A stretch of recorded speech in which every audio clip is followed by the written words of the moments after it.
Hi കൂട്ടുകാരെ, ഇന്നൊരു മന്തിയുടെ റെസിപ്പി കണ്ടാലോ?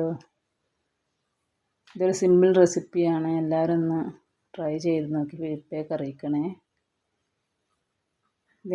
ഇതിന് ഒരു അരപ്പ് തയ്യാറാക്കാം.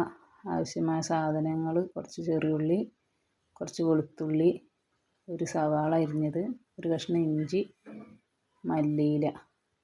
ഇതെല്ലാം കൂടെ ഒരു മിക്സിയുടെ ജാറിലേക്ക് ഇട്ടിട്ട് നല്ലൊന്ന് അരച്ചെടുക്കുക. കഴുകി വൃത്തിയാക്കിയ ചിക്കനിലേക്ക് ഈ അരപ്പൊന്ന് ചേർത്ത് കൊടുക്കുക.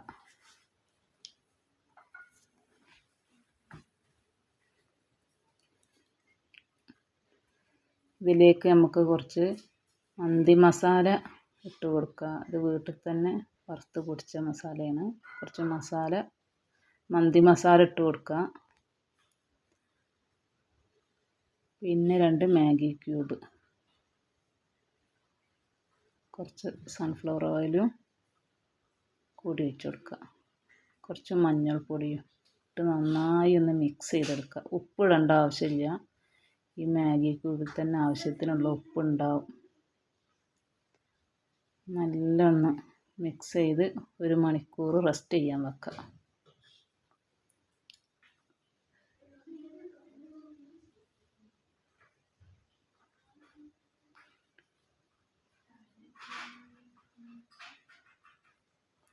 ഇനി നമുക്ക് അരി ഒന്ന് വേവിച്ചെടുക്കുക. ഒരു പാത്രത്തിൽ കുറച്ച് വെള്ളം തിളപ്പിച്ചിട്ട് ഇതിലേക്ക് ഏലക്കായ, പട്ട, ഗ്രാമ്പു, കുറച്ച് കുരുമുളകിൻ്റെ മണി, കുറച്ച് ഓയിലും കൂടെ ഒഴിച്ച് കൊടുത്തതിലേക്ക് 1 മണിക്കൂർ കുതിർത്തി വെച്ച അരി ഒന്നിട്ട് കൊടുക്കുക. കുറച്ച് ഓയിലും കൂടെ ഒഴിച്ച് കൊടുക്കണം. ഒരു 3/4 ഭാഗം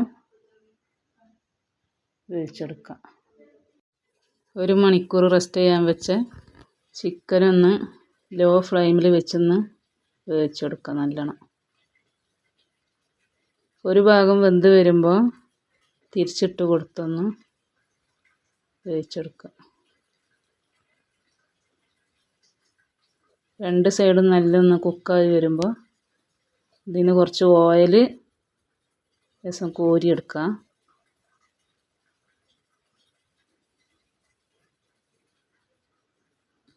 നമുക്ക് ചോറ് ദമ്മിടുമ്പോൾ അതിൻ്റെ മുകളിൽ ഒഴിച്ച് കൊടുക്കാൻ വേണ്ടിയിട്ടാണ് ഈ ഓയിൽ കോരിയെടുക്കുന്നത്.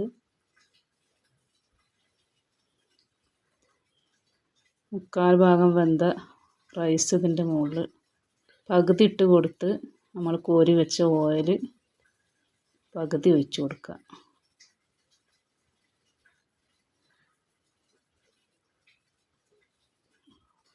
ബാക്കിയുള്ള റൈസും കൂടെ ഇട്ടിട്ട് ഇതേമാതിരി ബാക്കി വെച്ച ഓയിലും കൂടെ ഇതിന് മുകളിൽ ഒഴിച്ച് കൊടുത്തിട്ട് 2-3 പച്ചമുളകും കുത്തി കൊടുക്കുക. കുറച്ച് യെല്ലോ ഫുഡ് കളറും ചേർത്ത് 1/2 മണിക്കൂർ ലോ ഫ്ലെയിമിൽ ദമ്മിട്ടേക്കുക. അതിന് ശേഷം നല്ലൊന്ന് മിക്സ് ചെയ്താൽ നമ്മളെ മന്തി റെഡി. എല്ലാവരും ഒന്ന് സബ്സ്ക്രൈബ് ചെയ്ത് സപ്പോർട്ട് ചെയ്യണേ.